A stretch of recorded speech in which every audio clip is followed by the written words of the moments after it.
करना है जो, यानी हमने बैकएंड में एपीआईज क्रिएट की हैं उनको कहाँ से कॉल करना है, अपने फ्रंट एंड से। फ्रंट एंड से कॉल करना है ताकि बैकएंड का डेटाबेस का सारा डेटा हमारे फ्रंट एंड पे आने लग जाए।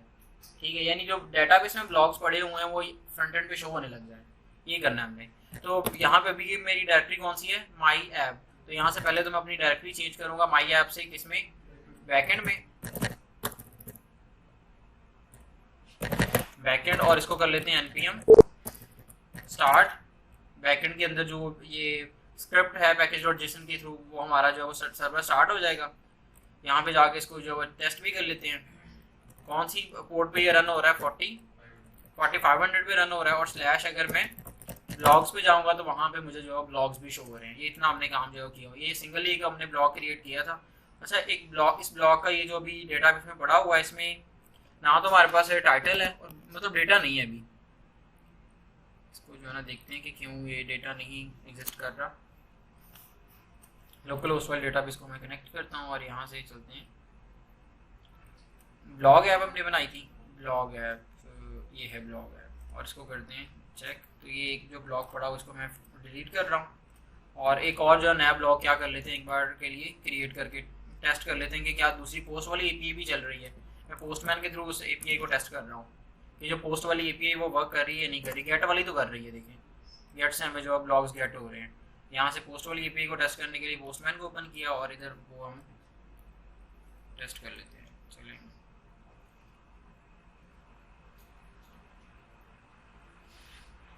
यहाँ पे देखें वही जो है वो लोकल होस्ट 4500 प्रीवियस क्लास का जो है वो इधर ओपन है, ये यूआरएल मेंशन्ड है। यहाँ पे बॉडी पे जाते हैं और बॉडी के अंदर मैंने यहाँ से रॉ और जेसन जो है सेलेक्ट किया हुआ है। यहाँ से टाइप्स में से क्या सेलेक्ट करना है, रॉ, और आगे जो सब टाइप ओपन होगी वहाँ से हमने जेसन सेलेक्ट कर लिया। जेसन में सब टाइटल, टाइटल और इमेज जो है वो हमने यूज़र वो ब्लॉग की इमेज का यूआरएल जो है वो यहाँ पे 3 चीज़ें ही फिलहाल के लिए अपने स्कीमा में रखी थी। इनको मैं यहाँ से करता हूँ सेंड और देखते हैं तो हमारा देखें ब्लॉग जो है वो, लेकिन ब्लॉग का स्टिल वो टाइटल और सब टाइटल नहीं आ रहे। अच्छा, इसको चेक करते हैं कि ये क्यों नहीं आ रहे। बैकएंड में जहाँ पे हमारे राउट्स बनाए हुए हैं, यहाँ पे अगर मेथड हमारे पास होगा पोस्ट, तो ये क्या करेगा। अच्छा, एक्चुअल में क्या हो रहा है, यहाँ पे ना बॉडी में हम चाहे जो हम डेटा भेज रहे हैं ना वो यहाँ पे इसको रिसीव ही नहीं हो रहा। रिक्वेस्ट की हम कहाँ भेज रहे हैं, कहाँ पे डेटा भेज रहे हैं, रिक्वेस्ट की बॉडी में। रिक्वेस्ट की बॉडी में हम जो भी डेटा भेज रहे हैं वो यहाँ पे रिसीव नहीं हो रहा। कंफर्म कैसे करते हैं, हम रिक्वेस्ट के अंदर जो बॉडी का जितना भी डेटा आ रहा है उसको कहाँ पे मैंने कंसोल करवाया, इधर मैंने इधर ब्राउजर के इधर जो वो सॉरी टर्मिनल में उसको कंसोल करवाया कि जैसे ही मैं एपीआई को हिट करूँगा तो बॉडी में मैं जितना डेटा भेज रहा हूँ वो यहाँ पे कंसोल में क्या हो जाएगा, प्रिंट हो जाएगा इधर। ठीक है, इससे हम टेस्ट कर लेंगे कि यार डेटा जो हम उधर से भेज रहे हैं इधर रिसीव भी हो रहा है या नहीं हो रहा। यहाँ पे इसको अगेन जाके इसको सेंड करते हैं तो यहाँ पे देखें डेटा रिसीव, यानी बॉडी में से डेटा रीड नहीं हो रहा। एक्चुअल में बॉडी में हम कौन सा डेटा भेज रहे हैं, जेसन, कौन सा डेटा। तो बाय डिफॉल्ट हमारा जो नोड.जेएस का सर्वर होता है ना वो जेसन डेटा को रीड नहीं करता, बाय डिफॉल्ट रीड नहीं करता। तो यहाँ पे हमने एक मिडलवेयर पास करना होता है, उसके थ्रू ये रीड करने लग जाता है। app.use और इसके अंदर हमने एक मिडलवेयर पास करना है। एक्सप्रेस का बिल्ट इन है, उसे इंस्टॉल नहीं करना। जिस तरह से हमने कोर्स को इंस्टॉल किया है ना, इस तरह से ये जो है ना इसके लिए भी एक अलग से भी हमारे पास होता है npm पैकेज, लेकिन वो उसको नहीं हम यूज कर रहे। यहाँ पे बिल्ट इन है हमारे पास एक्सप्रेस का, express.json के नाम से हमारे पास वो इसका बिल्ट इन मिडलवेयर है। उसके थ्रू हमारे पास क्या हो जाएगा, बॉडी में से हम जेसन डेटा को रीड कर पाएंगे। फिलहाल के लिए जो नहीं हो रहा express.json, एक्सप्रेस हमने पहले इधर इंपोर्ट किया हुआ था तो express.json को मैंने कॉल कर दिया। कोर्स को हमने इसलिए इंस्टॉल किया था ताकि हम क्रॉस रीजन जो इस दूसरी एप्लीकेशन से इस एप्लीकेशन का डेटा जो एक्सेस कर रही है उसको अलाउ या डिसअलाउ कर सकें। लेकिन कोर्स के अंदर अभी भी हमने कोई कॉन्फ़िगरेशन पास नहीं की। क्यों नहीं पास की, ताकि सारी की सारी एप्लीकेशन फिलहाल इसको ओपनली एक्सेस कर सकें बैकएंड की एप्लीकेशन को। लेकिन फिलहाल के लिए टेस्ट करते हैं कि क्या अभी हमें वो डाटा रीड होने लग गया है बॉडी में से। अगेन इसको सेंड करते हैं और यहाँ पे आगे देखते हैं तो देखिएगा अभी यहाँ पे देखें जो हमने वहां से बॉडी में डेटा भेजा है, पहले जो अनडिफाइंड आ रहा था अभी वो रीड होने लग गया है। ठीक है, अब इसको क्या करते हैं, बस ये टेस्टिंग होगी हमारी। अब यही रिक्वेस्ट बॉडी का डेटा जो इसको हमने किधर भेज दिया, क्रिएट में, रिक्वेस्ट डॉट बॉडी के थ्रू क्रिएट में भेजा ब्लॉग मॉडल में एक नया ब्लॉग क्रिएट करने के लिए। और जो ब्लॉग क्रिएट होगा वही रिस्पॉन्स में मैंने क्या कर दिया, सेंड कर दिया।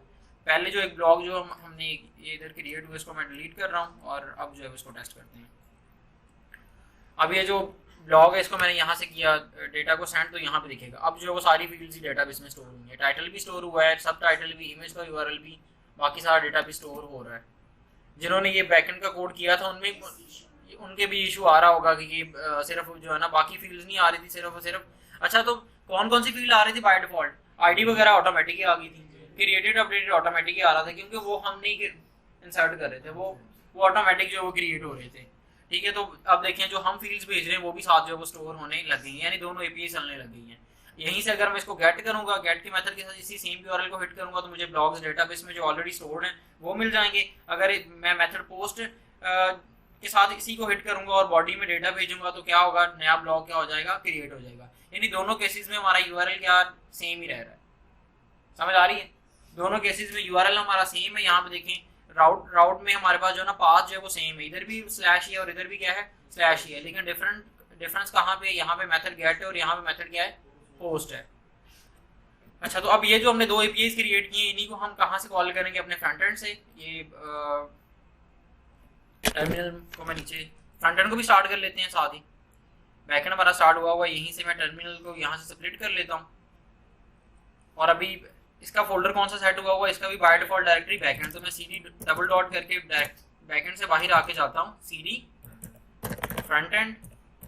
ठीक है, और इसको भी एनपीएम कर लेते हैं स्टार्ट, क्योंकि रिएक्ट की एप्लीकेशन है तो ये भी एनपीएम स्टार्ट की कमांड के थ्रू स्टार्ट हो जाएगी, रन हो जाएगी।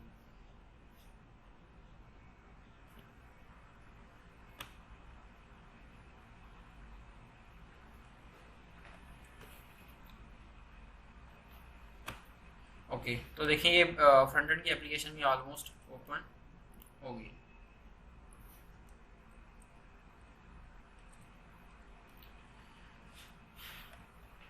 हाँ जी, ठीक है, यहाँ से ब्लॉग पे चलते हैं। तो यहाँ पे हमें जो ब्लॉग्स भी शो हो रहे हैं, लेकिन ये सारे के सारे कहाँ से ब्लॉग्स जो है वो शो हो रहे हैं, स्टैटिक अपने उस फाइल के अंदर रखे हुए हैं।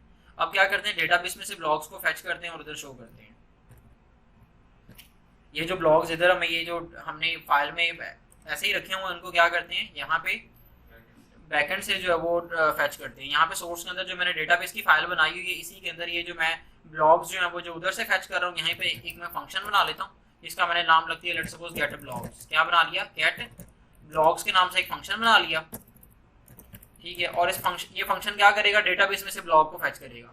ओके, इस फंक्शन को मैंने क्या बनाया, नंबर 1 तो एसिंक्रोनियस, क्योंकि आगे डेटाबेस को कॉल करने के लिए हमने जो है वो एक एपीआई को कॉल करना है। और इसके अंदर मैंने क्या लगाया, ट्राई कैच, क्योंकि एरर भी आ सकता है, क्योंकि थर्ड पार्टी रिसोर्स से डेटा फैच हो रहा है, डेटाबेस बंद हो सकती है, सर्वर बंद हो सकता है, कुछ भी इशू हो सकता है। तो यहाँ पे मैंने ट्राई कैच लगाया ताकि अगर इन केस ऑफ एरर तो मेरी एप्लीकेशन में यूजर को कुछ शो ना हो, मैं यहाँ से एरर को आसानी से क्या कर सकूँ, को हैंडल कर सकूँ, यूजर को पॉपअप दिखा दूँ, रिट्रीव कुछ भी, प्लीज ट्राई अगेन लेटर, इसका समथिंग कुछ मैं शो कर सकता हूँ। तो यहाँ पे ट्राई में मैं अपना कोड लिखूंगा। ठीक है, ट्राई में हमने क्या करना है, डेटाबेस में से डेटा को फैच करना है। तो यहाँ पे मैंने नंबर 1 तो अवेट लगाया, और अवेट के बाद किस फंक्शन को कॉल किया, फैच। फैच में हमने यूआरएल कौन सा पास करना है, http, लोकल होस्ट पे चल रहा है तो ps नहीं आएगा, क्योंकि अभी लोकल होस्ट की ही हम कॉल करें। लोकल होस्ट पे बाय डिफॉल्ट जितने भी हमारे पास हैं एक क्लास सर्विसेज वो सिक्योर नहीं होती, तो आपने क्या प्रोटोकॉल कौन सा मेंशन करना है, https नहीं लगाना। ठीक है, कॉलन डबल फॉरवर्ड स्लैश, और आगे हमारे पास हमारी एप्लीकेशन जो बैकएंड की है वो कहाँ पे चल रही है, लोकल होस्ट पे ही चल रही है। किधर चल रही है, लोकल होस्ट पे ही चल रही है, और उसका पोर्ट नंबर उसका कौन सा है, 4500, और आगे हमारे पास जो उसका राउट है जिससे हमें ब्लॉग्स मिल रहे हैं वो क्या है, /ब्लॉग्स। अच्छा, अब ये हमें जो भी डेटा देगी वो यहाँ पे मैंने डेटा वाले वेरिएबल में स्टोर किया, और बाद में इस डेटा को मैंने क्या कर दिया, जेसन में कन्वर्ट कर दिया। अवेट डेटा डॉट जेसन, और जो जेसन में डेटा मुझे रिसीव हुआ वो मैंने सेम फिर उसी वेरिएबल में क्या कर दिया, ओवरराइट कर दिया। ऊपर जो जिसमें मुझे वो रिस्पॉन्स मिला था उसी में मैंने ओवरराइट कर दिया। अब डेटा को मैं क्या करवाता हूँ, कंसोल डॉट लॉग डेटा, और इस फंक्शन को नीचे रख के क्या कर देते हैं, इसको कॉल, और देखते हैं इससे हमें क्या डेटा मिल रहा है। यहाँ पे तो क्योंकि सारा का सारा कोड रिएक्ट का कोड है, ये जो हमने ये डेटाबेस की फाइल है ये रिएक्ट का कोड है, तो रिएक्ट का जितना भी कोड होता है बाय डिफॉल्ट वो क्या होता है, क्लाइंट साइड ही होता है। तो सारा जो हमें जो भी टर्मिनल वगैरह जो भी हम कॉल कर रहे हैं वो जाके हमें ब्राउजर में ही शो हो रहा होगा। यहाँ से इंस्पेक्ट करके इधर देखते हैं, चलते हैं कंसोल में, और कंसोल में जाके देखते हैं। तो अभी हमें क्या कह रहा है, रिफ्रेश कर लेते हैं एक बार।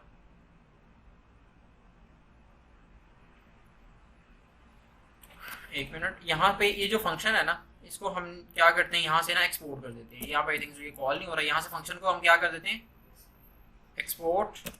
यहाँ पे क्या लिख देते हैं, एक्सपोर्ट, हाँ सॉरी, हाँ बिल्कुल स्टार्ट पे लिखेंगे। ठीक है, यहाँ पे हमने क्या कर दिया, इसको एक्सपोर्ट एसिंक्रोनियस फंक्शन गेट ब्लॉग्स। इस गेट ब्लॉग्स वाले फंक्शन को अब मैं इंपोर्ट करता हूँ हमारे ब्लॉग वाले पेज में। इधर क्या कर लेते हैं, इसको इंपोर्ट कर लेते हैं, क्या नाम था, गेट ब्लॉग्स, और इस फंक्शन को इधर से हम क्या कर देते हैं, कॉल, इधर रख के हम कॉल कर देते हैं। अब जाके देखते हैं, तो यहाँ पे देखें वो एरर आ रहा है, वो कह रहा है कि ये http:// हमने स्पेल मिस्टेक कर दी लोकल के। देखें यहाँ पे जो वो स्पेल मिस्टेक है, यहाँ पे इसको यहाँ पे देखिए, अब देखें मिल गया डेटा।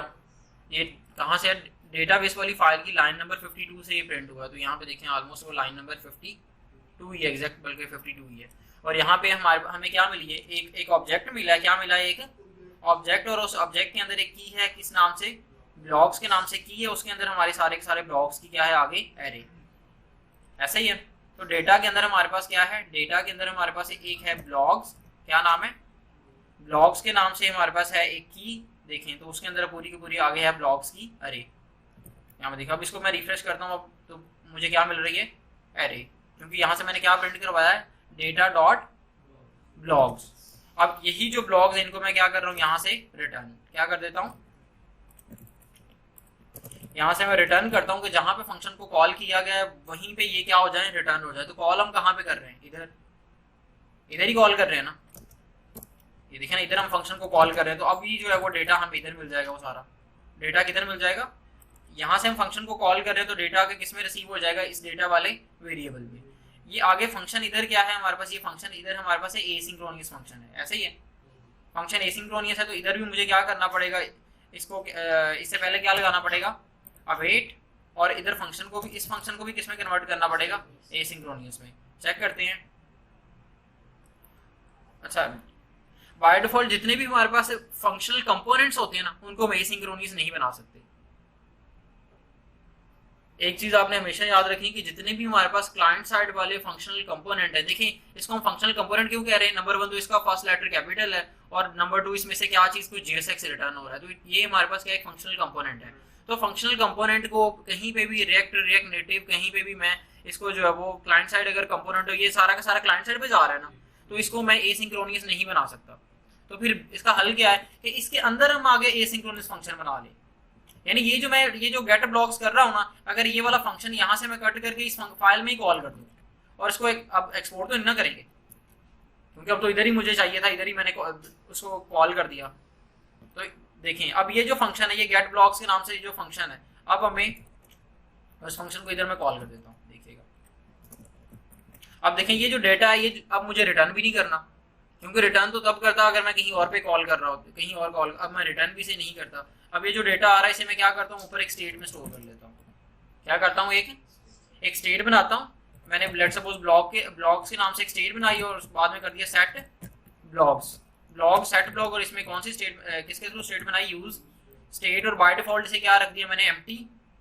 बाय डिफॉल्ट क्या रख दिया, एम्प्टी अरे। और जैसे ही मुझे ब्लॉग्स फैच हुए, जैसे ही क्या हुआ, ब्लॉग्स डेटाबेस में से फैच हुए, वो मैंने किधर भेज दिए, सेट ब्लॉग्स में। यहाँ पे समझो, यहाँ पे एक स्टेट है जिसका नाम क्या है, ब्लॉग्स, और आगे उसका सेटर फंक्शन क्या है, सेट ब्लॉग्स, और बाय डिफॉल्ट से मैंने क्या रखा हुआ है, एम्प्टी अरे। यानी जैसे ही मेरी एप्लीकेशन लोड होगी तो ये बाय डिफॉल्ट क्या होगी, एम्प्टी अरे, और एम्प्टी अरे के ऊपर मैंने नीचे क्या मैप लूप एग्जीक्यूट किया हुआ है। क्या एग्जीक्यूट किया हुआ है, अच्छा ये डेटाबेस में से जो चीज इंपोर्ट हो रही है उसे मैं खत्म कर दिया, यानी वो डेटाबेस वाली फाइल से भी हमारा कोई लिंक नहीं है। अभी सिर्फ क्या हो रहा है कि टू द पॉइंट इसी फाइल में मैं क्या कर रहा हूँ, अपनी एपीआई को कॉल करके डेटा को रिसीव कर रहा हूँ, और रिसीव करके उसको कहाँ पे भेज रहा हूँ, डेटा डॉट जो ब्लॉग्स है उनको कहाँ पे भेज रहा हूँ, सेट ब्लॉग्स में, सेट ब्लॉग्स वाली स्टेट में। तो सेट ब्लॉग्स वाली स्टेट के थ्रू कहाँ पे चले जाएंगे, ब्लॉग्स में, और ब्लॉग्स वाली स्टेट इधर पीछे क्या हुई है, कॉल हुई है, लूप हुआ है। जैसे ही हमारी एप्लीकेशन लोड होगी तो अरे क्योंकि एम्प्टी होगी तो हमारे पास लूप नहीं चलेगा, मैप लूप, क्योंकि मैप लूप उतनी बार चलेगा जितनी अरे के अंदर आइटम है, और आइटम स्टार्ट पे कोई भी नहीं होगी तो लूप नहीं चलेगा। लेकिन जैसे ही हमारी ये एपीआई कॉल हो जाएगी, एपीआई कौन सी फॉरेन कॉल हो जानी है, क्योंकि डेटाबेस में पता नहीं एक ब्लॉग है या 1 लाख ब्लॉग्स हैं, कोई पता नहीं है। तो कॉल करने में टाइम लग सकता है, ठीक है, वो चाहे मिली सेकंड या नैनो सेकंड्स में भी टाइम लग रहा है, लेकिन कंप्यूटर के लिए फिर भी बहुत ज्यादा टाइम है। तो जब एक ही कॉल हो जाएगी, यहाँ पे मैंने अवेट लगाया हुआ है और बाद में उसका जो रिस्पॉन्स है वो जेसन में कन्वर्ट हो जाएगा, तो वो जो जेसन में कन्वर्टेड रिस्पॉन्स है उसको मैंने कहाँ पे भेज दिया, सेट ब्लॉक में। तो सेट ब्लॉक के थ्रू ये कहाँ पे मुझे रिसीव हो जाएगा, इस ब्लॉक वाली स्टेट में, और उसी के ऊपर नीचे क्या चला हुआ है, मैप लूप। स्टार्ट में जब अरे एम्प्टी होगी, लेकिन जैसे ही उसमें ब्लॉक्स आएंगे तो यहीं पे ये लूप क्या हो जाएगा, एग्जीक्यूट हो।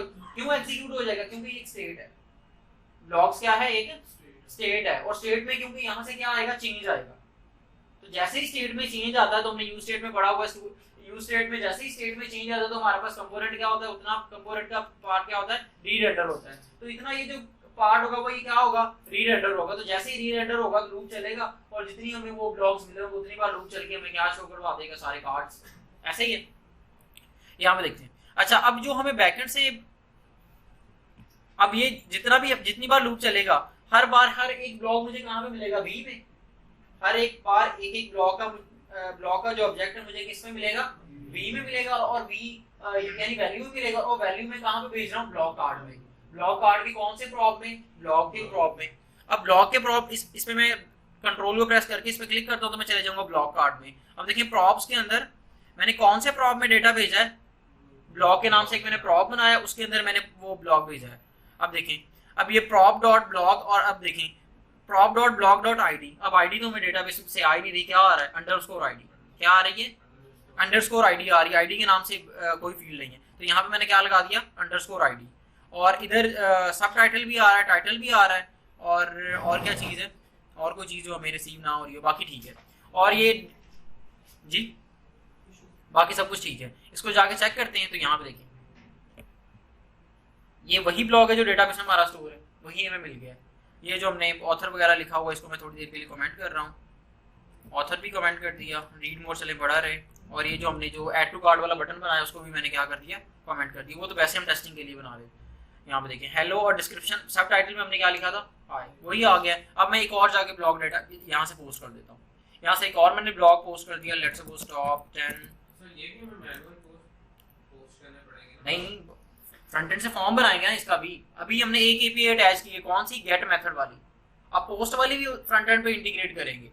अब पोस्ट ने गेट वाली एपी ने क्या किया, डेटाबेस में से सारा डेटा गेट किया और फ्रंट एंड पे शो किया, लेकिन पोस्ट वाली एपी तो डेटा हमसे लेके जा रही है। तो उसके लिए हम क्या बनाएंगे, एक फॉर्म बनाएंगे, फॉर्म में यूजर डेटा फिल करेगा, और जैसे फिल करके सबमिट करेगा तो हम उस एपी में भेजेंगे, इस पोस्ट वाली एपी में भेजेंगे, और वो पोस्ट वाली एपी उसे किधर भेज देगी, डेटाबेस में। जैसे ये इधर पोस्टमैन से ये कर रही है, यही काम उधर हमारे फ्रंट एंड से हो जाएगा। अच्छा, यहाँ पे मैं लिख दिया let's suppose top 10 mobile phones, ठीक है, ठीक है 2024 जी। तो यार देखो ये एपीआई इसे इस डेटा को लेके आगे क्या कर रही है, स्टोर ही कर रही है बस। अच्छा, यहाँ पे कुछ भी मैंने लिख दिया, लेट्स सपोज आईफोन, सैमसंग, कुछ भी, ठीक है, वीवो, ये मैंने कुछ डिस्क्रिप्शन लिख दी। और यहाँ पे इसको मैंने, और इमेज यूआरएल की जगह पे मैं इंटरनेट से कोई इमेज का यूआरएल उठाता हूँ, फॉन्ट्स। यहाँ से मैंने क्या किया, कोई फॉन्ट्स की इमेज का कोई यूआरएल उठाता हूँ।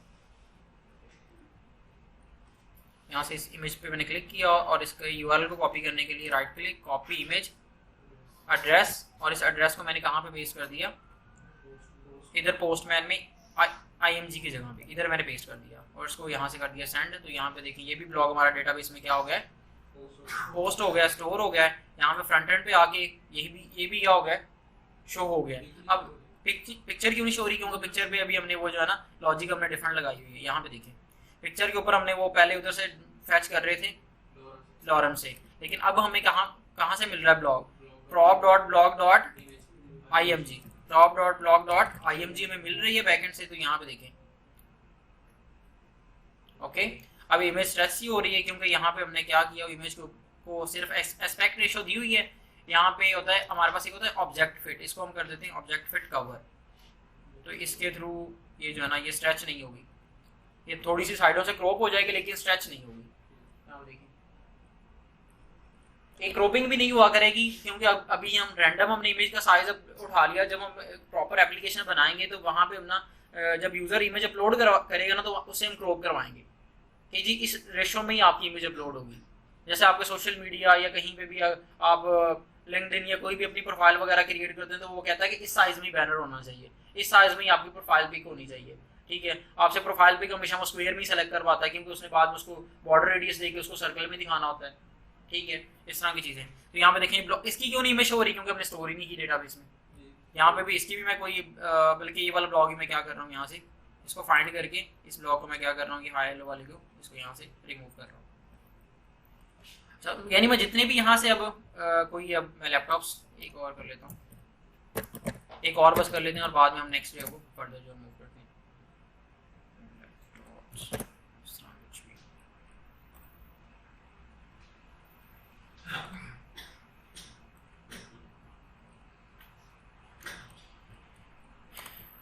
कॉपी इमेज एड्रेस,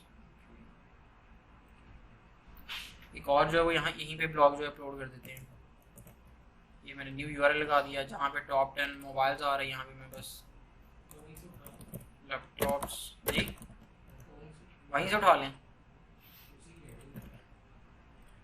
ठीक है, यहाँ पे ठीक है, सब टाइटल भी है उधर।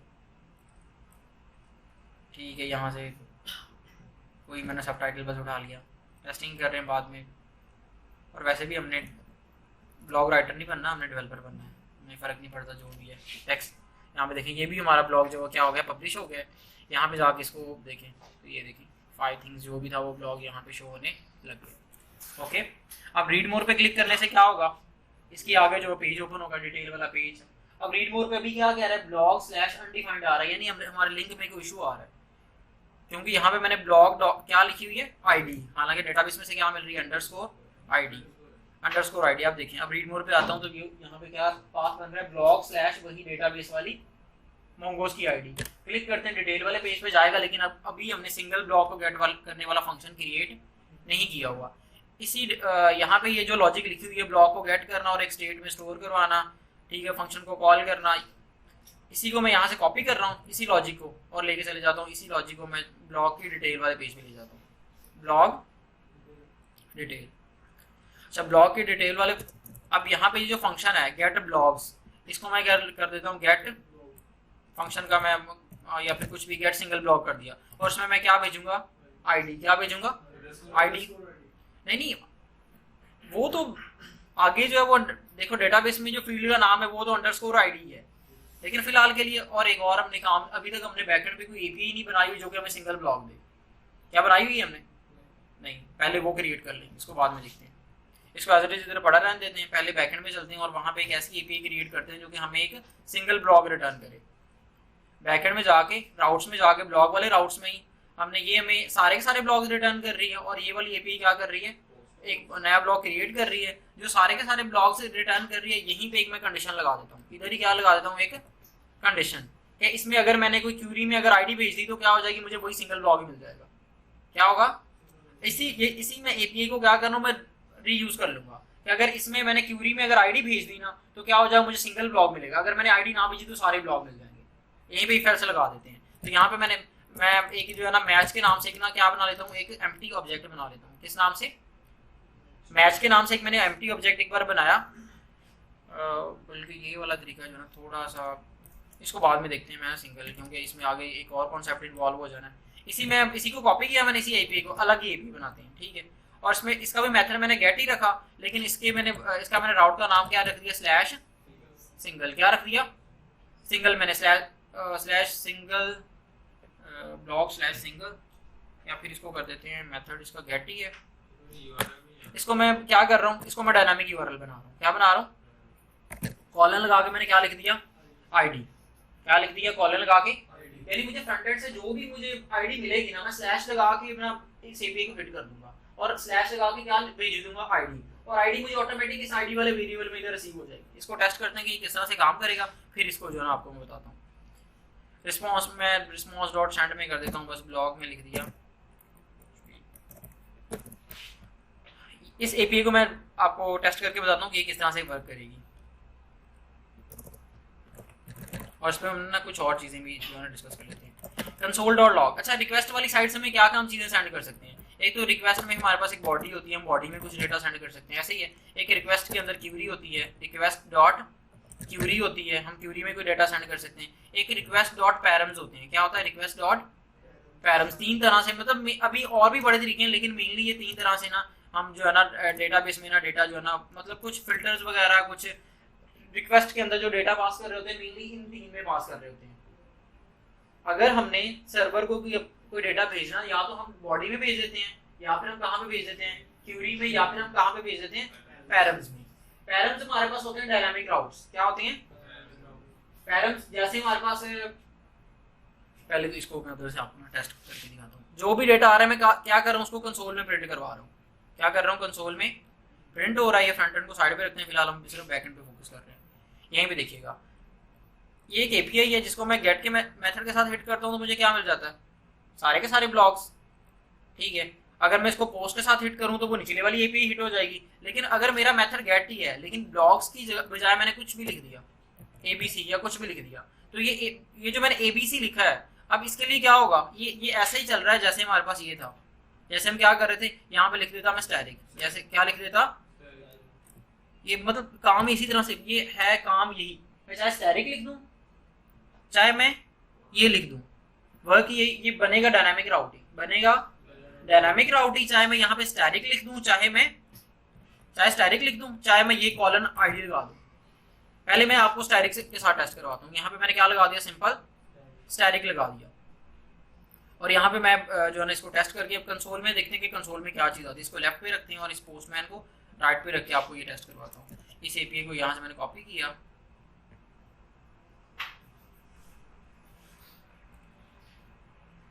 यहाँ पे मैं चाह रहा हूँ, ये पोस्टमैन रिस्पॉन्सिव नहीं है इनका,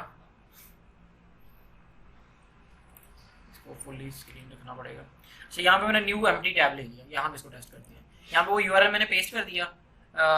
अगर मैं स्लैश ब्लॉग लिखूंगा तो फिर तो मैं कहाँ पे जाऊँगा, उधर, हाँ ऊपर जो क्रिएट किया वहाँ पे। लेकिन अगर स्लैश लगा के मैं कुछ भी नहीं लिखूंगा, या फिर मैंने कुछ अपनी मर्जी से कुछ भी लिख दिया यहाँ पे ला, तो फिर क्या होगा यहाँ से। और मेथड मेरा क्या है, गेट। इसको सेंड करेंगे तो मुझे इधर रिस्पॉन्स में क्या मिला, error, can not get. Wait a minute, यहाँ पे एरर किस चीज़ का है,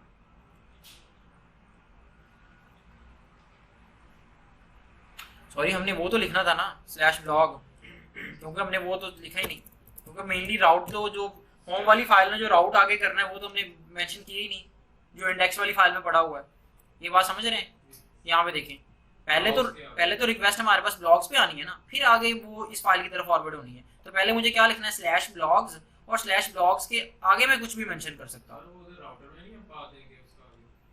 नहीं, वो इधर से वो राउट हो जाएगी रिक्वेस्ट। यहाँ पे देखें, अब मैं स्लैश ब्लॉग लिखूंगा फिर तो मुझे ब्लॉग मिलने लगे। इसके आगे मैंने स्लैश लगाया, ये स्लैश से क्या मुराद है, ये वाला स्लैश इस फाइल के वो यानी ब्लॉग्स वाले जो फाइल है राउट्स के अंदर, जो ब्लॉग्स वाली फाइल है आगे उसके पास स्टार्ट हो जाएंगे, उसके बाद ब्लॉग्स के बाद। क्योंकि ब्लॉग्स तक तो क्या है हमारा वो एक क्लास से राउट इधर जो है ना रिक्वेस्ट इधर राउट हो रही है, आगे जितनी भी रिक्वेस्ट हैंडल हो रही है वो इस फाइल के थ्रू हो रही है। तो इस फाइल के अंदर ये स्लैश है, समझ लेंगे इस स्लैश को कंसीडर कर लेंगे, वो टॉप वाला राउट हो गया।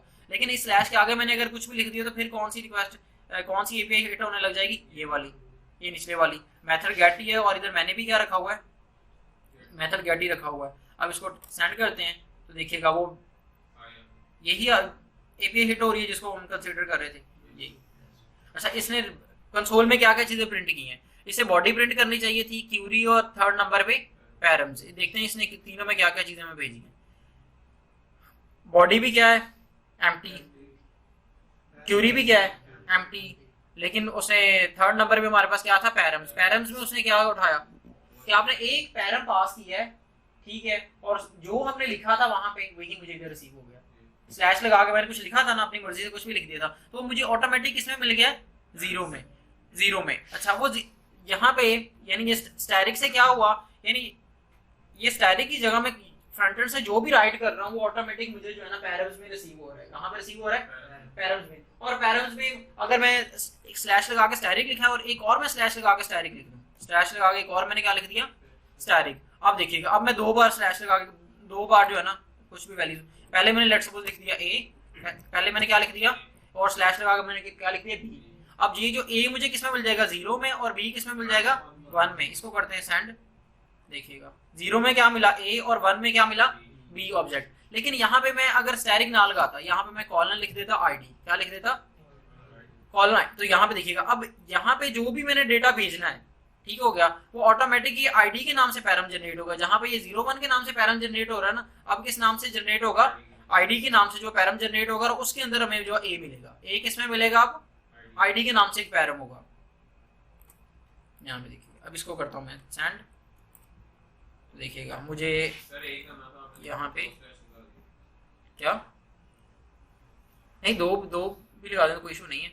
यहाँ पे देखें, ये फिलहाल के लिए मैं सेकंड को एक बार कमेंट करता हूँ, कॉलन आईडी स्लैश ए लिखा है, इसको हिट करते हैं तो यहाँ पे देखिए मुझे क्या मिल रहा है, आईडी के अंदर क्या मिल रहा है, ए। समझ आ गई, आईडी के अंदर क्या मिल गया, ए। अब इसी तरह से अगर कोई और होता तो वो भी हमें आगे रिसीव हो जाना था। आगे मैंने कॉलन लगा के लिख दिया, लेट्स सपोज स्लग, या कुछ भी लिख सकता हूँ, मैंने क्या लिख दिया, स्लग। अब जो मैं स्लैश लगा के इसके बाद जो लिखूंगा, ए के बाद मैंने क्या लिख दिया, लेट्स सपोज बी, तो ए मुझे किस में मिल जाएगा, आईडी में, और बी किस में मिल जाएगा, स्लग में।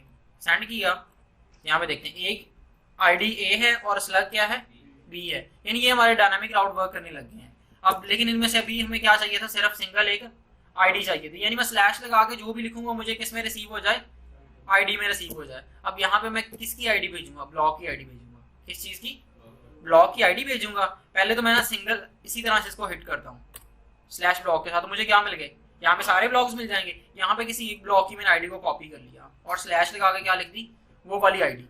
अब कौन सा राउट, इससे निचले वाला राउट हिट होने लग जाएगा, ऐसा ही है। अब ये इसको मैं सेंड करता हूँ, तो अब देखिएगा, अब देखें, अब आईडी के अंदर मुझे क्या मिला, वही आईडी। अच्छा, हमें अभी वो हमारे पास हमें ना बॉडी में कुछ मिल रहा है और ना ही क्यूरी में कुछ मिल रहा है। ठीक है, क्यूरी तो कौन सी होती है, जो क्वेश्चन मार्क लगा के भेजते हैं। यहाँ पे क्वेश्चन मार्क लगा के लेट्स सपोज मैं लिख दिया ABC या फिर नेम इज इक्वल टू क्या मैंने लिख दिया, अली। तो ये जो मुझे एक नेम के नाम से क्यूरी बन जाएगी, उसमें क्या आ जाएगा, अली। और बॉडी में हम कहाँ से डेटा भेजते हैं, बॉडी यहाँ से रॉ, और यहाँ से मैंने जेसन सेलेक्ट किया, और यहाँ पे मैंने लेट्स सपोज भेज दिया एज। एज में मैंने 22 लिख दिया लेट्स सपोज। तो यहाँ पे देखिएगा, अब मुझे पैरम में क्या मिलेगा, आईडी के अंदर ये वाली आईडी, ठीक है। क्यूरी में मुझे क्या मिलेगा, नेम के अंदर अली, और बॉडी में मुझे क्या मिलेगा, एज के अंदर 22। तो मेनली हम ये तीन तरह से जो है ना सर्वर के पास डेटा भेजते हैं, और आगे सर्वर क्या करता है, उसी को अकॉर्डिंग मुझे हमें क्या करता है, रिस्पॉन्स करता है। ठीक है, इसी को मैंने क्या किया, यहाँ से सबमिट। तो यहाँ पे देखिएगा, अब बॉडी में मुझे क्या मिला है, फर्स्ट हमने बॉडी प्रिंट की हुई है ना, बॉडी, तो उसके अंदर एज 22। क्यूरी के अंदर मुझे क्या मिला है, नेम, जो मैंने question mark name is equal to Ali लिखा था वो मिल गया। और थर्ड जो हमारे पास डायनामिक राउट था, उसके अंदर मैंने स्लैश लगा के सिर्फ आईडी स्लैश लगा के सिर्फ ये आईडी भेजी थी, और आगे ऑटोमेटिक आईडी मुझे किस तरह से रिसीव हुई, जो मैंने यहाँ पे नेम मेंशन किया था। पैरम्स के अंदर जो मैंने यहाँ पे आईडी मेंशन की थी, ये उसने नेम यहाँ से पिक किया। मतलब यहाँ वहां पे हम आईडी चेंज कर सकते हैं, लेकिन ये नेम नहीं चेंज कर सकते। आईडी तो हमारे लिंक में है। लिंक, ये तो आईडी वाला जो वेरिएबल ये उठा रहा है, इधर ये जो यानी इस जो समझ लेंगे उसका उठा रहा है, की का नाम उठा रहा है, ये हमारे पास से उठा रहा है, इधर से उठा रहा है। क्लियर हो गया ये चीजें सारी। यानी इसी तरह से हम क्या बना लेंगे अपने डायनामिक राउट्स। अभी ना फिलहाल हमें बॉडी से मतलब था, और ना ही हमें किससे मतलब है, ना ही क्यूरी हमें चाहिए और ना ही हमें बॉडी चाहिए। बॉडी को भी मैंने नन कर दिया, और यहाँ से मैंने जो क्यूरी है इसको भी यहाँ से क्या कर दिया, रिमूव कर दिया। ठीक है, अभी हम जी सिर्फ और सिर्फ पैरम्स के अंदर ये मैंने आईडी भेजी, इसको सेंड करते हैं, तो यहाँ पे ये हमें वो मिलने लगी। अब ये जो मैं कंसोल करवा रहा था, ये सारी चीजें मैंने रिमूव कर दी। ठीक है, अब देखिएगा, अब मैं एक ब्लॉक यहाँ से अगर ब्लॉक मॉडल डॉट फाइंड करूंगा तो सारे ब्लॉक फाइंड हो जाएंगे। लेकिन अगर मैं फाइंड बाय आईडी मेथड लगा दूं, क्या लगा दूं, फाइंड बाय आईडी, और उसमें वो सिंगल आईडी भेज दूं, फाइंड बाय। देखो ये फंक्शन बना हुआ तो है सब कुछ, ये find by ID built in function है ना मॉडल का। तो इसके अंदर मैं आईडी कहाँ से भेजूंगा, request dot params dot ID. ये आईडी मैंने कहाँ से उठाया, ये। ठीक है, अगर मैं यहाँ पे स्लग लिख दूंगा तो यहाँ पे भी मैं क्या लिखूंगा, स्लग लिखूंगा, वहां पे ये लिख दूंगा, यहाँ पे भी ये, मतलब ये दोनों एक क्लास है। वो जो यहाँ पे की का नाम होगा वही सेम की का नाम मैं इधर यूज करूंगा। ठीक है, मैंने स्लग लिख दिया, तो चलें इससे टेस्ट करते हैं। अच्छा अब जो ब्लॉक मुझे फाइंड होगा वही रिस्पॉन्स में क्या कर दूंगा मैं, सेंड। वही रिस्पॉन्स में क्या कर दूंगा, यहाँ पे देखें जो ब्लॉक मुझे रिसीव होगा यहाँ से फाइंड बाय आईडी करने के बाद जो ब्लॉक रिसीव हुआ मैंने किस वेरिएबल में स्टोर किया, डेटा में, और डेटा को मैंने यहाँ से क्या कर दिया, जेसन में रिस्पॉन्स में सेंड कर दिया कि वापस यूजर के पास वो चले जाए। अब यहाँ से इसको करते हैं सेंड, तो यहाँ पे मुझे क्या मिल गया, सिंगल ब्लॉक। क्या मिल गया, सिंगल ब्लॉक। अगर ये मैं आईडी नाम मेंशन करता तो फिर मुझे सारे ब्लॉक्स की क्या मिलती है, एक एरे। क्या देखें ब्लॉक्स के नाम से की बन के उसके अंदर मुझे क्या मिल रही है, एरे मिल रही है, 2 ब्लॉक्स हैं। लेकिन अगर मैं यहाँ से निचले वाले ब्लॉक की आईडी मेंशन कर दूं, लैपटॉप वाली है जो, नहीं ये है 5 things to, वही नहीं 5 things to है, ये निचले वाली है, ओ भाई ये हाँ वही लैपटॉप ही है भैया। यहाँ से इसको गेट करते हैं तो मुझे क्या मिल गया, सिंगल ये ब्लॉक में। अब हमारी मतलब 2 एपीआई, अब हमने पोस्ट वाली भी एपीआई, सिंगल ब्लॉक को गेट करने वाली भी एपीआई क्रिएट कर ली है, और सारे ब्लॉक क्रिएट करने वाली एपीआई तो पहले क्रिएटेड है। अब इसको जाके यहाँ से हिट करते हैं, यहाँ से फ्रंट एंड से इन दोनों को मैं क्लोज कर देता हूँ, और यहाँ से बैकएंड को क्लोज करके चलते हैं फ्रंट एंड में। सोर्स कौन से पेज में, ब्लॉक डिटेल वाले पेज में। यहाँ पे हम जहाँ पे ब्लॉग्स हैं इसी के बाद स्लैश लगा के क्या भेजेंगे, आईडी। ऐसा ही है, यहाँ पे इसको मैं टेम्पलेट लिटरल्स में कन्वर्ट कर रहा हूँ, ठीक है। और ये जो सिंगल कोट्स लगे हुए थे इनको रिमूव कर दिया। इसके बाद लगाया $साइन और कर्ली ब्रैकेट्स, ताकि वो सिंगल एक स्ट्रिंग जो है बाद में कंसीडर हो। और इसके अंदर जो आईडी हमने भेजनी है वो कहाँ से आएगी, ये यहाँ से location dot path name split करने के बाद जो भी आईडी आएगी, यहाँ पे लेट्स सपोज मैंने आईडी जो मुझे वहां से पाथ नेम से आईडी टॉप से मिली वो मैंने किस वेरिएबल में स्टोर की, यहाँ पे आईडी में, और यही आईडी मैंने वाला वेरिएबल इधर कॉल कर दिया, ठीक है। यानी पाथ नेम में से आईडी उठा के उस पेज के पाथ नेम में टॉप से आईडी उठाई और कहाँ पे पास कर दी, इस फंक्शन में। तो इस फंक्शन ने वही जो ब्लॉक मुझे फैच करके दे देना जिसपे मैंने क्लिक किया। तो वो ब्लॉक जब हमारे पास फैच हो जाएगा वो मैं सेट ब्लॉक्स के थ्रू, सेट ये एस मैं हटा देता हूँ, यहाँ पे सेट ब्लॉक के थ्रू मुझे किस वेरिएबल में रिसीव हो जाएगा, इस ब्लॉक वाले वेरिएबल में रिसीव हो जाएगा। और वो ब्लॉक वाले वेरिएबल में नीचे कर लूंगा यूज, ये ब्लॉक वाले वेरिएबल में नीचे क्या कर लूंगा, यूज ब्लॉक अंडरस्कोर, यहाँ पे देखें block dot underscore ID, block dot title और ब्लॉक डॉट सब टाइटल, और यहाँ पे ब्लॉक डॉट इमेज यूज हो रही है, यहाँ पे ब्लॉक डॉट इमेज है ना, तो यहाँ पे हम क्या कर लेंगे, ब्लॉक डॉट IMG। ओके, इन सारी चीज़ों को टेस्ट करते हैं। यहाँ पे इसको रिफ्रेश कर लेते हैं एक बार। अच्छा यूज स्टेट वो क्या है, नॉट डिफाइंड है क्योंकि यूज स्टेट यहाँ पे हमने इंपोर्ट नहीं की हुई।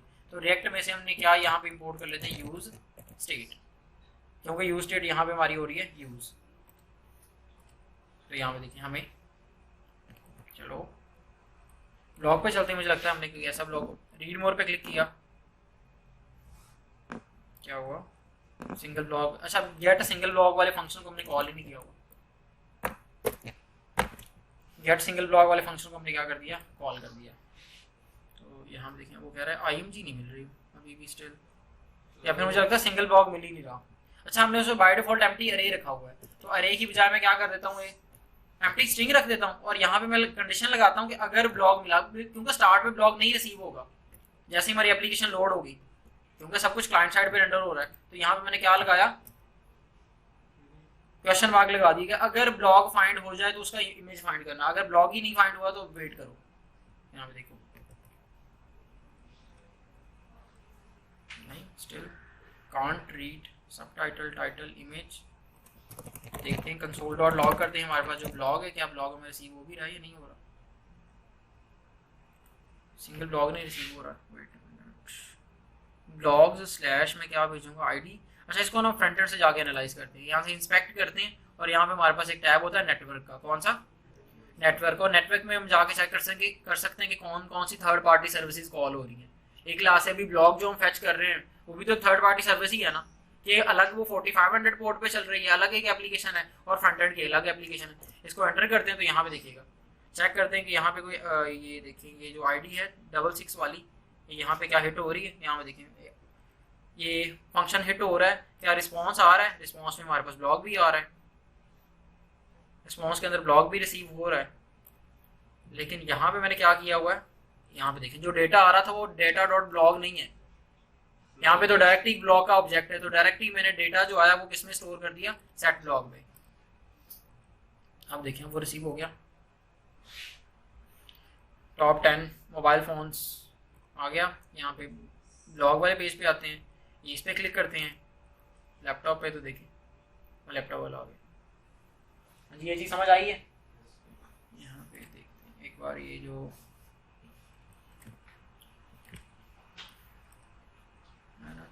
ब्लॉग डिटेल वाला पेज है, इसमें मैं ना टाइटल को टॉप पे शिफ्ट कर रहा हूँ। टाइटल को ना टॉप पे रखते हैं, इमेज को नीचे रख लेते हैं ताकि थोड़ी सिमेट्री बन जाए। ठीक है, 5 थिंग्स आगे ब्लॉग के नीचे सारी की सारी क्या आ जाएगी, डिटेल। हाँ, समझ आ गई ये सारी चीज़ें किस तरह से चल रही हैं। ये मैं एक बार दोबारा से एक्सप्लेन कर देता हूँ।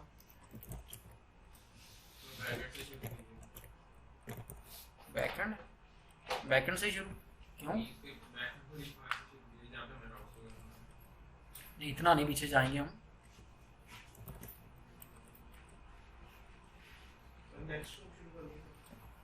नेक्स्ट यार शुरू कर लेते हैं, यही सारी नेक्स्ट के लिए प्रिपरेशन हो रही है। ये जितना इधर चीजें समझ लोगे ना, उतना ही उधर जाके आसान हो जाएंगी।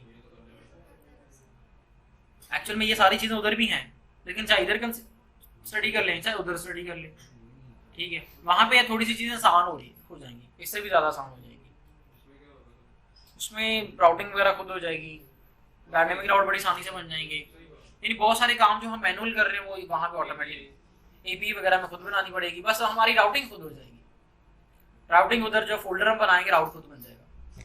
डायनामिक राउट उधर ये फाइल बेस्ड राउटिंग है, वो इतना आसान है, लेकिन लॉजिक्स वगैरह ये जो हम बैकएंड वगैरह एपीआई के अंदर जो कोड लिख रहे हैं वो फिर भी हमने खुद ही करना है।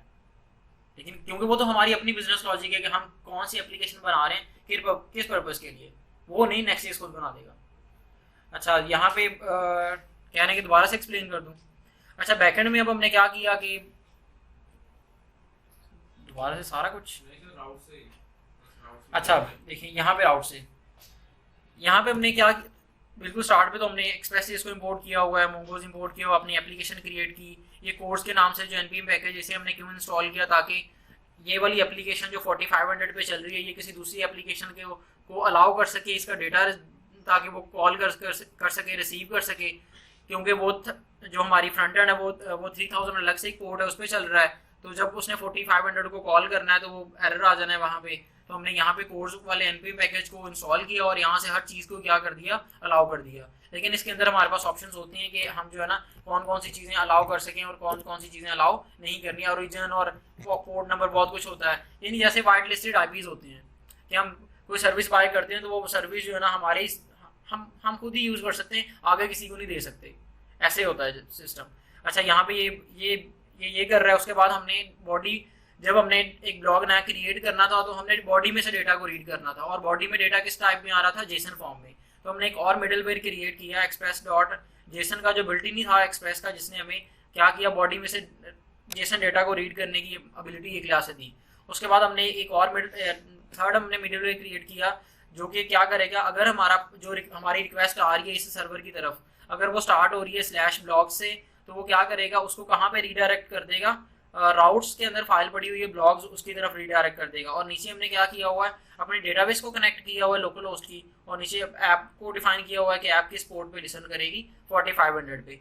अब मेनली अब इस एप्लीकेशन में ये आगे कंसीडर करने वाली चीज़ ये है कि अगर हमारा पाथ नेम किससे स्टार्ट हो रहा होगा, /blog से, तो रिक्वेस्ट कहाँ पे चली जाएगी, राउट्स के अंदर फाइल पड़ी हुई है ब्लॉग्स की, राउट्स के अंदर ब्लॉग की फाइल पड़ी, इधर हमारी रिक्वेस्ट क्या हो जाएगी, रिसीव हो जाएगी। अब इसके अंदर भी आगे हमारे पास क्या किया हुआ है, 3 हमने राउट्स बनाए हुए हैं, एक / एक डायनामिक राउट और तीसरा फिर भी / है। लेकिन इन दोनों में क्या फर्क है कि इसका मेथड गेट है और इसका मेथड क्या है, पोस्ट है।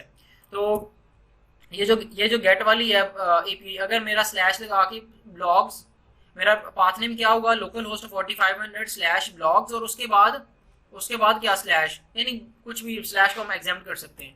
तो कौन सी हमारी और मेथड क्या होगा, गेट, तो ये एपीआई हिट होगी, पोस्ट होगा तो ये एपीआई हिट होगी।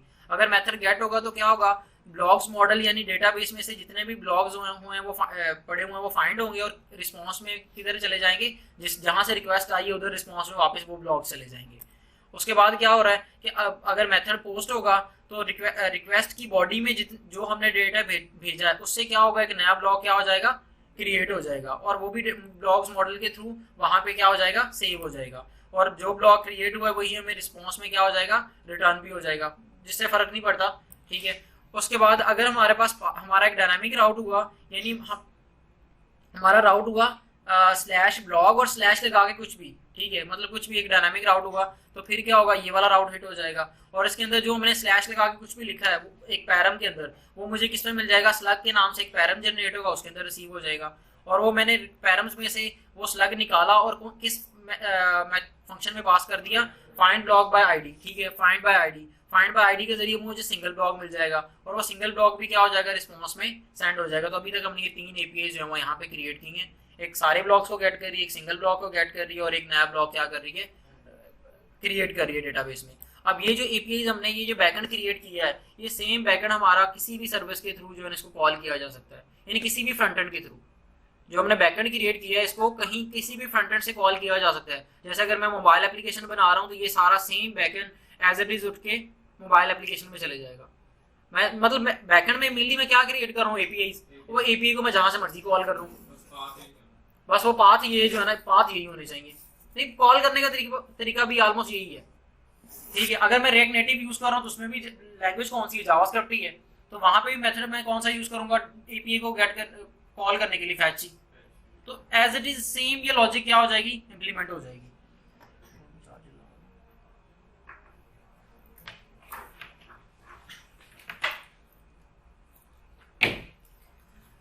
अच्छा, अब हमने नेक्स्ट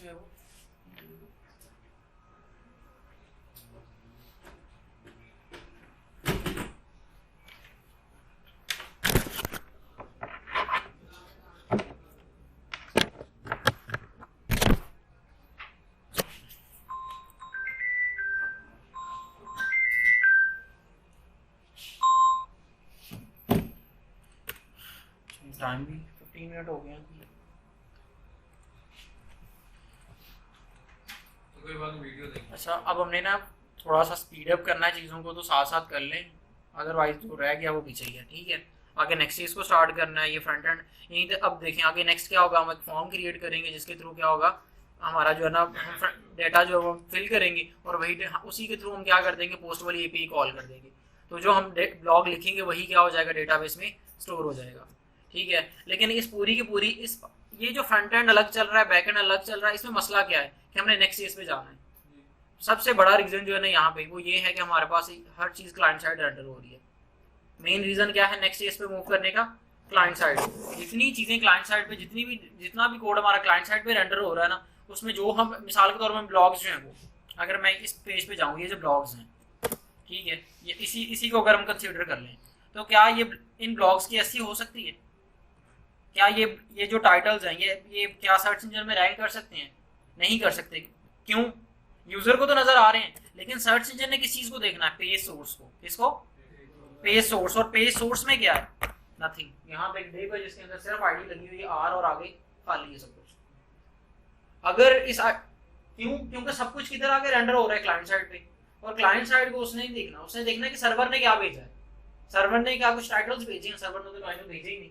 सर्वर ने तो एक bundle.js फाइल भेजी है बस, और सब कुछ इसके अंदर लिखा हुआ है। और उसने जावास्क्रिप्ट की फाइल को नहीं स्टडी करना, उसने किसको स्टडी करना है? HTML को।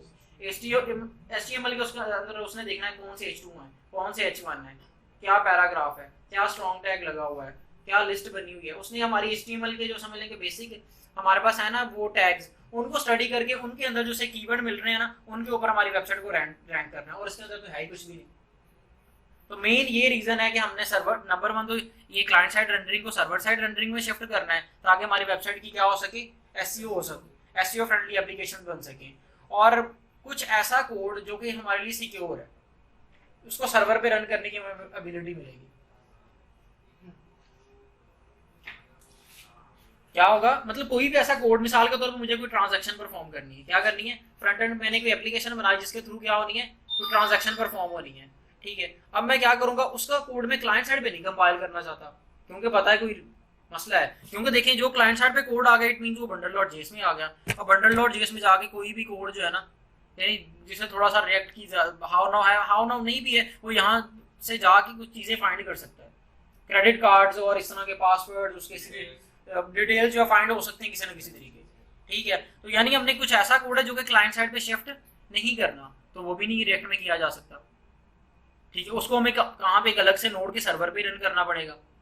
तो ये सारे रीजंस हैं जिसकी मतलब और भी बहुत सारे रीजंस हैं, ठीक है, जिसकी वजह से हम रिएक्ट से कहाँ पे मूव करेंगे, नेक्स्ट स्टेज पे। लेकिन नेक्स्ट स्टेज में क्या है, रिएक्टिव फ्रेमवर्क है, यानी ये सारी जितनी हमने अभी तक चीज़ें डिस्कस की हुई हैं ये क्लास है प्री रेक्विजिट्स हैं नेक्स्ट स्टेज को स्टार्ट करने के लिए। ये सारी चीज़ों की आपको नॉलेज होनी चाहिए, फिर ही आप नेक्स्ट स्टेज पे मूव कर सकते हैं।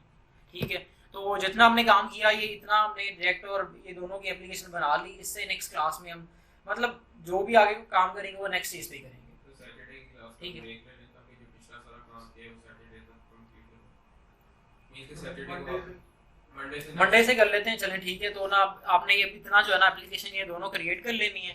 ठीक है, एक और चीज़ हमने यहाँ पे फॉर्म हैंडलिंग को समझ के नेक्स्ट स्टेज पे जाना है। यानी अगर हम कोई फॉर्म क्रिएट करेंगे तो उसके थ्रू जब जो हम डेटा फिलअप करेंगे वो डेटाबेस में किस तरह से जाएगा वो हमने रिएक्ट पे ही सब अंडरस्टैंड करके फिर नेक्स्ट स्टेज पे चले जाना है। पूरी की पूरी फुल स्टैक एप्लीकेशंस लोग इस पे भी बनाते हैं रिएक्ट और रिएक्ट का। और इसमें एक और रीज़न बड़ा मसला ये है कि इसमें दो एप्लीकेशन हैं, फ्रंट एंड अलग है, बैक एंड अलग है। ठीक है, तो ये अगर हमने छोटी सी एप्लीकेशन बनानी तो हम क्या मैं दो एप्लीकेशन होस्ट करूंगा। ठीक है, और ऊपर से जो हमारे पास नोड.जेएस का सर्वर है ना उसको किसी सर्वर एनवायरनमेंट में उसने होस्ट होना है, उसका नहीं नोड.जेएस के सर्वर को नहीं मैं कर सकता, बैकएंड में नहीं कर सकता npm run build और उधर। यानी जो मैंने क्रिएट किया है ना वो फ्रंट एंड को तो मैं बिल्ड बना के सर्च पे होस्ट कर सकता हूँ, लेकिन नोड.जेएस का एक सर्वर है, उसका सर्वर एनवायरनमेंट है, उसने इस तरह से सी पैनल या इस तरह सर्च पे होस्ट नहीं होना, उसने एक सर्वर एनवायरनमेंट पे ही होस्ट होना है। तो मुझे क्या करना पड़ेगा इस केस में, एक मुझे स्टैटिक भी होस्ट रखनी पड़ेगी एक होस्टिंग एक लिहाज से, एक मुझे डायनामिक होस्टिंग भी करनी। नो डाउट इकट्ठे हो जाते हैं लेकिन मुझे करना पड़ेगा, फिर भी दो एप्लीकेशंस को अलग अलग से जो है ना मैनेज करना पड़ेगा। लेकिन नेक्स्ट स्टेज में क्या होगा, एक सिंगल ही एप्लीकेशन होगी, फ्रंट एंड भी उधर होगा, बैक एंड भी उधर होगा। जिस कोड को हम चाहेंगे क्लाइंट साइड रेंडर कर लेंगे, जिस कोड को चाहेंगे सर्वर साइड रेंडर कर लेंगे। सिंगल फाइल के अंदर कुछ कोड जो है सर्वर साइड रेंडर हो रहा होगा और कुछ जो है वो क्लाइंट साइड रेंडर हो रहा होगा। ओके, तो ये लेकिन ये फॉर्म हैंडलिंग को अंडरस्टैंड करने के बाद फिर हम नेक्स्ट में मूव करेंगे। रिएक्ट जेएस में मेन जो उसका समझ लेंगे फीचर्स होते हैं ना, वो जिन चीज़ों को हमने अंडरस्टैंड करना हो तो वो होती हैं हुक्स। और अभी तक हमने सिर्फ एक हुक को थोड़ा सा समझने की कोशिश की है जिसका नाम क्या है यूज स्टेट। आगे और भी यूज हमारे पास इफेक्ट है नेक्स्ट हुक, ठीक है, उसको भी हम कल जो है ना नेक्स्ट क्लास में जो है ना अंडरस्टैंड कर लेंगे। ठीक है, उस हुक का क्या मेन है समझने के बेनिफिट हमें होगा। जैसे इसी एप्लीकेशन को मैंने ओपन किया हुआ है ना, अगर मैं इंस्पेक्ट में जाता हूँ और यहाँ पे चलता हूँ नेटवर्क वाले टैब में, कहाँ पे, और मैं चेक करता हूँ कि ये जो एपीआई हिट हुई है कौन सी, जिसने सारे के सारे डेटाबेस में से ब्लॉग उठा के लाए, क्या ये वन टाइम हिट हुई है, बार बार हिट हो रही है। अगर मैं नेटवर्क वाले टैब में जाऊँ यहाँ से और जाके चेक करूँ तो यहाँ पे देखिए कितनी बार, बहुत बार कॉल हो चुकी है, कितनी रिक्वेस्ट जा चुकी और बस ये चली जा रही है। यानी हमारा नोड.जेएस का सर्वर बार बार कॉल हुई जा रहा है। इससे तो सर्वर स्लो बढ़ जाएगा। यूज इफेक्ट इसी को कम करता है। वो कहता है वन टाइम एप्लीकेशन लोड होगी है तो बाद में क्या होगी, उसके ऊपर कुछ डिपेंडेंसी अरे हम पास कर देंगे कि अगर इस चीज में चेंज आए तो फिर ये भी कॉल होगी, अदरवाइज ये भी कॉल नहीं होगी। तो हम नेक्स्ट बुक आगे स्टडी करेंगे जिसका नाम है यूज इफेक्ट, जो कि हमारे पास ये इस काम को जो है रोक देगी। अगर मैं सिंगल ब्लॉक पे भी जाऊँ ना तो उसकी एपीआई भी बार बार हिट हो रही होगी, यहाँ पे देखिएगा। अगर मैं सिंगल ब्लॉक पे जाता हूँ, इसको मैं रिफ्रेश भी कर लेता हूँ, यहाँ पे देखिएगा इस सिंगल ब्लॉक वाली ये जो पेज है यहाँ पे देखिए, इसको मैंने रिफ्रेश भी कर लिया।